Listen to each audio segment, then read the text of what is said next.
மாரியம்மனே போற்றி போற்றி. இன்றைய உரையில் நாம் 3 மாரியம்மன் ஆலயங்களை பார்க்க இருக்கின்றோம். முதலாவதாக குருவரெட்டியூர் அருள்மிகு சக்தி மாரியம்மனை பற்றி பார்ப்போம். திருக்கோவில் ஈரோடு மாவட்டம் பவானி வட்டம் துருவரெட்டியூர் என்னும் கிராமத்தில் அமைந்த சக்தி இந்த மாரியம்மன் ஆகும். பழங்கால கோவில் அமைப்பாக இருந்த திருக்கோவில் பல ஆன்மீக பிரியாளர்களின் முன்னிலையில் பல லட்சம் பொருட்செலவில் அருமையான கோவில் அமைப்பாக அழகான கோவிலாக அமைந்திருக்கின்றது. குருவரெட்டியூர் ஊரின் மத்தியில் சாவடி என்னும் இடத்தில் அமைந்துள்ள சக்தி மாரியம்மன் திருக்கோவில் முன்பு 2 பெரும் குதிரைகளும் முகப்பில் சிங்க வாகனமும் திருக்கோவில் உள்ளே காவல் தெய்வங்களுடன் அழகாய் அமர்ந்திருக்கின்றாள் இந்த சக்தி மாரியம்மன். தம்மை நாடி வரும் பக்தர்களுக்கு துயர் நீக்கும் அம்பிகையாக இவள் இருந்து வருகின்றார். வருடம் ஒரு முறை சித்திரை மாதத்தில் பூச்சாட்டுடன் துவங்கும் இந்த திருக்கோவில் விசேஷத்தில் குருவரெட்டியூர், கரடிப்பட்டியூர், ஓலையூர், ஆனைக்கவுண்டனூர் பக்தர்கள் கலந்து கொண்டு சிறப்பிப்பார்கள். தற்போது பழங்கோவில் மாற்றப்பட்டு பளிங்கு கற்களால் அழகு செய்யப்பட்டிருக்கின்றது. பார்க்க வேண்டிய ஆலயம். கண்டிப்பாக நாமும் சென்று மாரியம்மனின் அருளை பெற வேண்டும். அடுத்ததாக ஆனைக்கவுண்டனூர் ஸ்ரீ அக்னிமாரியம்மன் திருக்கோவில். பவானி வட்டம் அம்மாபேட்டையிலிருந்து குருவரெட்டியூருக்கு முன் ஆனைக்கவுண்டனூரில் அமைந்த ஒரு அற்புதமான கோவில் ஸ்ரீ அக்னிமாரியம்மன் திருக்கோவில். இங்கு ஒவ்வொரு புதன்கிழமை இரவு 7 மணிக்கு அம்பிகைக்கு சிறப்பு பூஜை நடைபெறுகின்றது.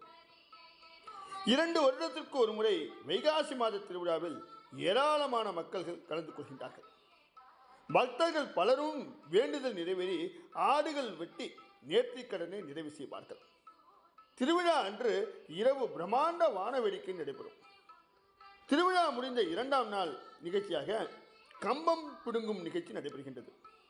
கம்பம் பிடுங்கியவுடன் ஊரு அருகிலே உள்ள சந்திராமணத்து கிணற்றில் கம்பம் இறக்கப்படும்.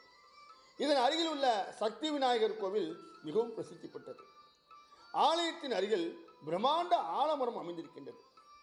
அமாவாசை பௌர்ணமி நாட்களில் விசேஷ பூஜைகள் நடைபெறுகின்ற இந்த ஆலயத்தில் இறைவன் அற்புதங்கள் பல செய்திருக்கின்றான். திருக்கோவில் பிரசாதமாக திருநீர் தரப்படுகின்றது. திருவிழா காலங்களில் கிராமிய கலையான கூத்து இங்கு நடைபெறும். உங்கள் குறைகளை அம்பிகையிடம் நம்பிக்கையோடு வைத்து வழிபடுங்கள், நல்லது பலதும் நடக்கும். அடுத்ததாக சென்னை மயிலாப்பூர் முண்டகன்னியம்மன் ஆலயத்தை பார்ப்போம். மிகவும் பிரசித்தி பெற்ற ஆலயம் இது. சென்னை மயிலாப்பூரில் உள்ள பிரசித்தி பெற்ற ஆலயம் முண்டகன்னியம்மன் ஆலயம். அந்த ஆலயம் 1200 ஆண்டுகளுக்கு முற்பட்டது என்று சொல்கின்றார்கள்.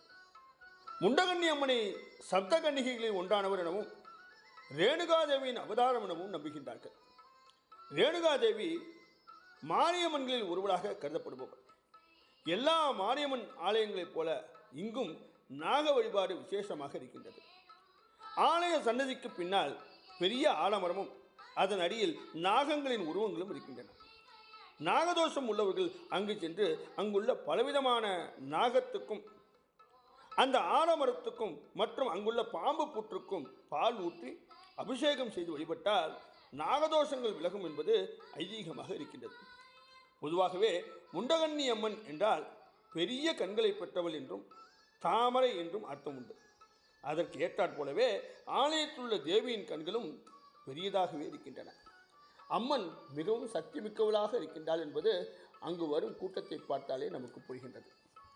ஆலயம் சிறிதாக இருந்தாலும் அம்மனின் சக்தி மிகப்பெரியது. மயிலை கபாலீஸ்வரர் 63 உற்சவத்தில் ஊர்வலத்தில் முண்டகன்னி அம்மனும் பங்கு பெறுகின்றார். அந்த ஆலயத்தில் உள்ள தேவிக்கு வடிவம் கிடையாது, சுயம்பு அம்மன். தினமும் அபிஷேகத்துக்கு பின் மஞ்சள் மற்றும் சந்தனத்தால் முகம் அமைக்கப்படுகின்றது. தன்னை நம்பி வரும் பக்தர்களின் உடல் குறையையும் கஷ்டங்களையும் நோய் நொடிகளையும் நொடியில் தீர்க்கின்றாள் இந்த முண்டகன்னி அம்மன். ஆடி மாதத்தில் பால் குடங்களை ஏந்தி வந்து பால் ஊற்றுவதும் பொங்கல் படைத்து வைப்பதும் மிகவும் முக்கியமான ஒன்றாக கருதப்படுகின்றது.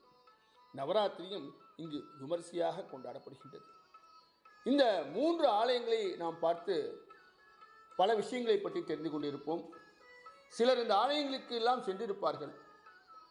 இதை கண்டிராத பக்தர்கள் இந்த ஆலயங்களுக்கெல்லாம் சென்று மாரியம்மனின் அருளை பெற வேண்டி இந்த உரையை இத்தோடு முடிக்கின்றேன். நாளை வேறொரு ஆலயத்தில் உங்களை சந்திக்கின்றேன். ஓம் மகா மாரியம்மனே